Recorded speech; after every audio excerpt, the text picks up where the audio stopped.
হয়েছে, রাখো এবার। এবার এক পায়ে দাঁড়াও। ঘন্টা, এটা তো তোমার রেগুলার পানিশমেন্ট, জানো তো কেন? পুলিশের ব্যাপারে নিজে ইচ্ছে খারাপ করার জন্য। তাহলে এখানে ঘোরো ঘোরো ঘোরো। হ্যাঁ, এবার এক পায়ে দাঁড়াও। দাঁড়াও। আমি নিচে গিয়ে কিন্তু সিসি ক্যামেরা সব দেখবো, ভুলেও দু পায়ে দাঁড়াবে না, মনে থাকে জানো। থ্যাংক ইউ আমাকে ধরে ওঠানোর জন্য। আমি তো মানে পা ভেঙে ফেলছি, নিজে উঠতে পারতাম না। আপনি এরকম এক পায়ে বক পাখির মতো দাঁড়িয়ে আছেন কেন? যদি এভাবে দাঁড়িয়ে থাকেন তাহলে তো পড়েই যাবেন। আবার পুলিশের ট্রেনিং, প্রতিদিন 1 ঘন্টা এক পায়ে দাঁড়িয়ে থাকতে হয়। হ্যাঁ, আপনি প্রত্যেক দিন পড়ে যান। না না, প্রতিদিন পড়ি না, কিন্তু 1 ঘন্টা দাঁড়িয়ে থাকি। আজকে আপনাকে দেখতে গিয়ে পড়ে গেছে। আপনি আমাকে দেখছিলেন কেন? খুব সুন্দর, যে তুমি সুন্দর কখনো দেখি। এক পায়ে দাঁড়ান, বক পাখির মতো এক পায়ে দাঁড়ান। তুমি মেয়ে দেখলে তাকিয়ে থাকে। স্টুপিড। এত যেহেতু ভালোবাসো তাহলে গিয়ে বলতে কষ্ট কি? গিয়ে বলে ফেল আই লাভ ইউ। আরে যা, বলা যায় নাকি? আরে বাবা, তুই আমার সামনে ট্রাই কর। I love you. এই ফোন করে ফোন প্রেমিক পুরুষ হয়ে গেছে না তোরাতে।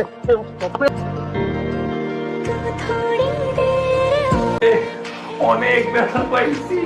না, অনেক ব্যথা পাসনি, আমি দেখেছি। কি তুমি?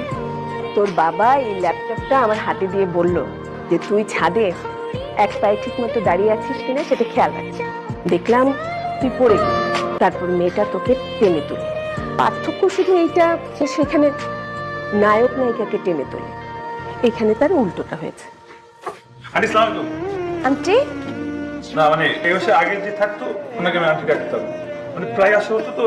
আচ্ছা, এই বাসার আন্টির কি কোনো মেয়ে ছিল? না না না না, টাকা ধার নেওয়া যাবে।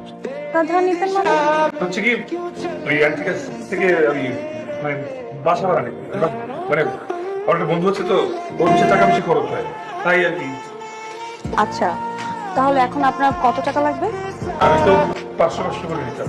ঠিক আছে, আমি আপনাকে এখন টাকাটা দিচ্ছি ওই আন্টির মতো, কিন্তু এই টাকাটা আমাকে ব্যাক করে দিতে হবে।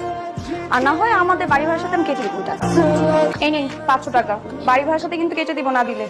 বাবা, তুমি খাচ্ছ না কেন? প্রচন্ড রাগ হচ্ছে। কার উপরে? আমাদের বাড়িওয়ালা প্রচন্ড পাগল ধরনের একটা লোক, বকাঝকা করবে। উনি করেছে কি জানিস, উনি আজকে তোর বিরুদ্ধে আমার কাছে কমপ্লেন করেছে, মানে অভিযোগ করেছে। তা আমি কি করলাম?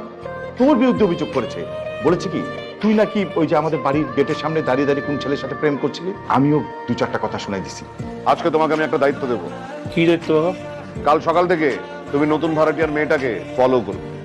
আমি শুনেছি একটা ছেলের সাথে ওর নাকি সম্পর্ক আছে, সেই ছেলেটি সম্পর্কে তুমি তথ্য জোগাড় করে আমাকে দেবে। আর তোমার দেওয়ার তথ্য নিয়ে আমি ওর বাপকে উপযুক্ত জবাব দেবো।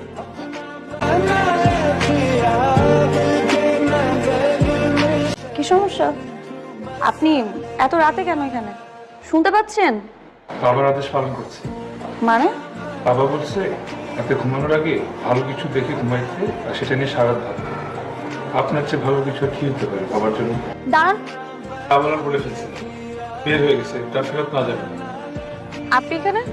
আমি এখানে মানে আমি যাচ্ছিলাম ওদিকে। মিথ্যা বলছেন কেন? আপনি তো সারাদিন আমার পিছনে ঘুরঘুর করেছেন। দেখে ফেলছেন, তাহলে মিথ্যে লাভ কি? ঘুরেছেন কেন পিছনে?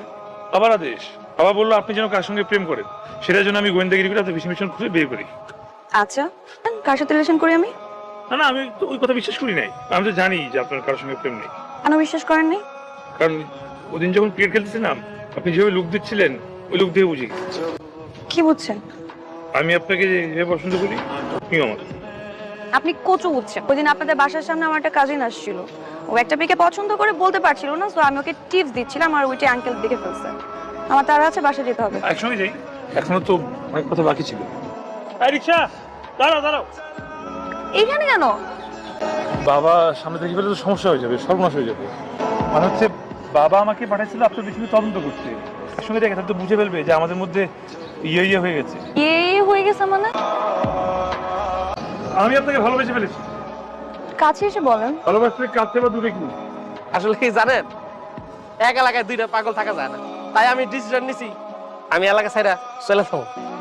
কি বলছিস এগুলা? হ্যাঁ, চুপ থাক, উল্টো চলবে না, চুপ থাক। এই তারা শুনেন, আপনাদের একটা ছোট্ট গল্প শুনেন। একটা মেয়েরে অনেক ভালোবাসতাম, কিন্তু দুঃখের বিষয় আমার আব্বা ওটা মাইনা নেই। আব্বা ওই মায়ের এলাকা থেকে তারাই দিছে। আমি আমার ভালোবাসা হারাই ফেলছি। কারণ কি জানেন, আমার আব্বা ছিল কাউন্সিলর, আমি একটা গরিব মায়ের ভালোবাসছিলাম। সবার কাছে কই বেড়াইছে আমি পাগল হয়ে গেছি। আমার বন্ধুরা আমার বন্ধুরা পালাতে চায় পুলিশ অফিসার। আমার এই বন্ধুর বিন্দু মাত্র ইচ্ছা নেই পুলিশ অফিসার। যে সমাজে আমাকে মধ্যে ছেলেগর কোনো ইচ্ছা থাকে না, সেই সমাজে আমাকে ভালোবাসা বলতে কিছু নাই। আর বাবা অনেক ভালো, বাবা আমাকে অনেক ভালোবাসে, অনেক ভালো চায়। আজ আমি দেখেছি আমার ছেলের অনেক সাহস, অনেক সাহস। বাবার সিদ্ধান্তের বিরুদ্ধে সাহস আছে তোর। তোর যা মনে চায় তুই তাই করবি।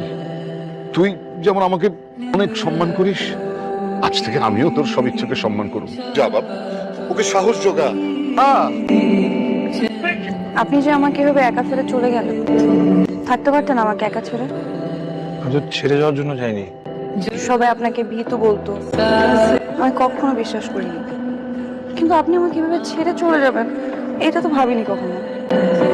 কাউকে সত্যিকারের ভালোবাসলে মন থেকে সেই ভালোবাসা নিজে নিজে সাহস হয়। অন্যকে অনেক ভালোবাসে। আর কখনো এভাবে ছেড়ে চলে যাবেন না তো? কখন যাবো?